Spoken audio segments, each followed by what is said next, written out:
दोस्तों, आपने कई बार लोगों को कहते सुना होगा कि मेरे नसीब में ही नहीं है, या नसीब में होता तो जरूर मिल जाता, या फिर यह कहावत कि नसीब से ज्यादा किसी को नहीं मिलता जरूर सुनी होगी।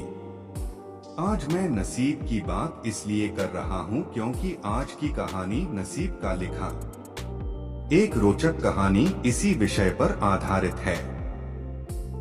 15वीं सदी की यह कहानी है।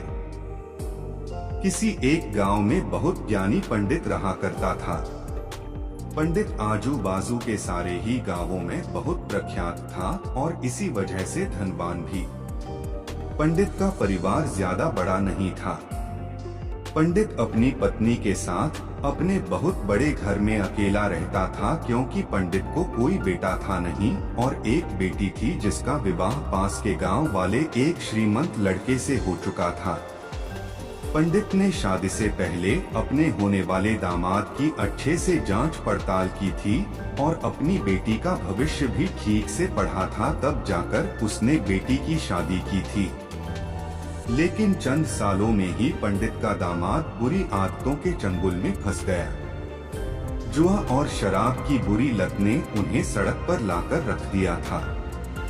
अपने बेटी की ऐसी दुर्दशा देखकर पंडित की पत्नी काफी दुखी होती थी और अक्सर पंडित को कहा करती थी, तुम जाकर उनकी मदद कर आओ। पंडित हमेशा अपनी बीवी को यह कहकर उनकी मदद करने के लिए मना कर देता था कि अभी कुछ समय तक उनका बुरा वक्त चलना है।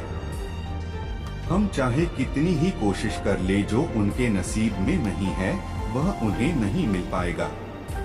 पंडित की ऐसी बातों से उसकी पत्नी काफी दुखी हो जाया करती थी और मन ही मन सोचती थी कि कैसा स्वार्थी पिता है, अपनी बेटी को इतने कष्टों में देखकर भी उसकी मदद करने के लिए मना करता है। आखिर भगवान ने जो इतना सारा धन धान्य दिया है उसका क्या करेंगे? हमें कोई और औलाद भी तो है नहीं, ले देकर एक यही बेटी है और उसके लिए भी कुछ नहीं करेंगे तो किसके लिए करेंगे? पंडित ऐसा नहीं सोचता था। ऐसा नहीं है कि पंडित अपनी पुत्री से प्रेम नहीं करता था, लेकिन उसने अपनी पुत्री की कुंडली इतने अच्छे से पढ़ी थी और वह यह पहले से ही जानता था कि वह चाहे किसी भी लड़के से शादी करती, लेकिन उसके जीवन में यह समय आने वाला ही था और बिना इसे भुगते उसको छुटकारा नहीं मिलने वाला था।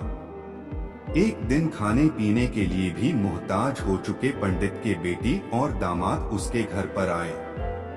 पंडित ने और उसकी बीवी ने दोनों का खूब आदर सत्कार किया और खूब अच्छा खाना खिलाया। बेटी और दामाद की पंडित से सहायता मांगने की हिम्मत ना हुई, इसलिए वह बिना बोले ही वापस अपने घर को लौटने लगे। लेकिन माँ तो माँ होती है, पंडिताइन से रहा नहीं गया और बिना पंडित की इजाजत के उसने चोरी छुपे बूंदी के लड्डू बनाकर उसमें सोने के सिक्के रख दिए और बेटी और दामाद को दे दिए ताकि बेटी और दामाद की कुछ आर्थिक सहायता हो सके। पंडिताइन यह भी जान गई थी कि बेटी और दामाद शर्म के मारे उनसे मदद नहीं मांग रहे थे, इसलिए उसने बेटी और दामाद को भी लड्डुओं में छिपे सिक्कों के बारे में कुछ नहीं बताया। जाहिर सी बात है कि जब वो लोग घर पर जाकर लड्डू खाएंगे तो उन्हें उसमें सोने के सिक्के मिल जाएंगे। इस तरह बिना उनके मांगे ही उन तक मदद पहुंच जाएगी। सोचकर पंडिताइन मन ही मन अपने बेटी की मदद करने के लिए खुश होने लगी। पंडित के दामाद और बेटी उन दोनों का आशीर्वाद लेकर अपने घर के तरफ रवाना हो गए। उन दिनों गाड़ियां तो होती नहीं थी, घोड़ा गाड़ी या बैलगाड़ियां चलती थी। पैसे ना होते तो और चीजों की लेन देन से भी व्यवहार होता था। बेटी और दामाद का गांव पंडित के घर से कोसों दूर था, फिर भी पैसों की कमी के चलते वह चलकर अपने गांव की तरफ निकल पड़े। थोड़े दूर ही चले थे कि पंडित की बेटी के पैर में मोच आ गई और अब उसको चलना भी मुश्किल हो गया। पंडित के दामाद ने जब देखा कि उसकी बीवी अब बिल्कुल चलने में सक्षम नहीं है, तो उसने एक तांगा अपने घर तक किराए पर ले लिया। दोनों पति पत्नी टांगे में बैठकर घर तक पहुंच गए, लेकिन टांगे वाले को देने के लिए उनके पास पैसे थे नहीं, इसलिए पंडिताइन ने जो बूंदी के लड्डू उन्हें दिए थे वही किराए के तौर पर उस टांगे वाले को दे दिए। टांगे वाला बूंदी के लड्डू को लेकर वहां से चला गया। टांगे वाला अपने घर की तरफ जा रहा था, तब उसे एक हलवाई की दुकान दिखी। उसने सोचा कि थोड़े से बूंदी के लड्डुओं से मेरे घर के लोगों का पेट थोड़ी भरने वाला है। इससे अच्छा मैं इन बूंदी के लड्डुओं को बेचकर उनसे कुछ चावल खरीद लेता हूँ। टांगे वाले ने बूंदी के लड्डू हलवाई को बेच दिए। जिस गांव में वह हलवाई रहता था, उसी गांव में एक आदमी ने अपने घर पर पूजा रखी थी और उसी पंडित को उस पूजा के लिए बुलवाया था। पूजा में लगने वाले प्रसाद के लिए उस आदमी ने उसी हलवाई से बूंदी के लड्डू लिए जहां पर उस टांगे वाले ने बेचे थे। हलवाई ने भी उस आदमी को टांगे वाले से खरीदे हुए लड्डू ही पहले दिए ताकि वह खराब ना हो जाए, क्योंकि वह नहीं जानता था यह लड्डू कब बने हैं। पूजा खत्म होने पर दक्षिणा और बूंदी के लड्डू लेकर जब पंडित अपने घर आया और खाना खाने बैठा तो प्रसाद में लाए बूंदी के लड्डू खाते वक्त लड्डू से सोने का सिक्का निकला। इस घटना को देखकर पंडिताइन की आंखों से आंसू बहने लगे।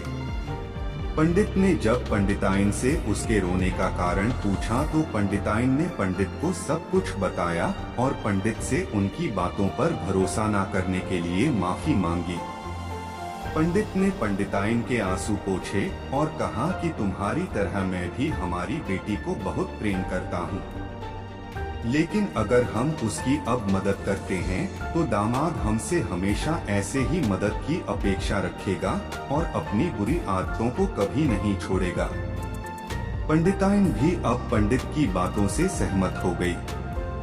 2-3 महीने बीत गए। पंडित के दामाद और बेटी फिर से एक बार उसके घर आए और इस बार उनकी परिस्थिति पहले से बेहतर थी, क्योंकि पिछली बार खाली हाथ जाने के बाद दामाद ने नया काम शुरू किया था और अपनी सारी बुरी आदतें भी छोड़ दी थी।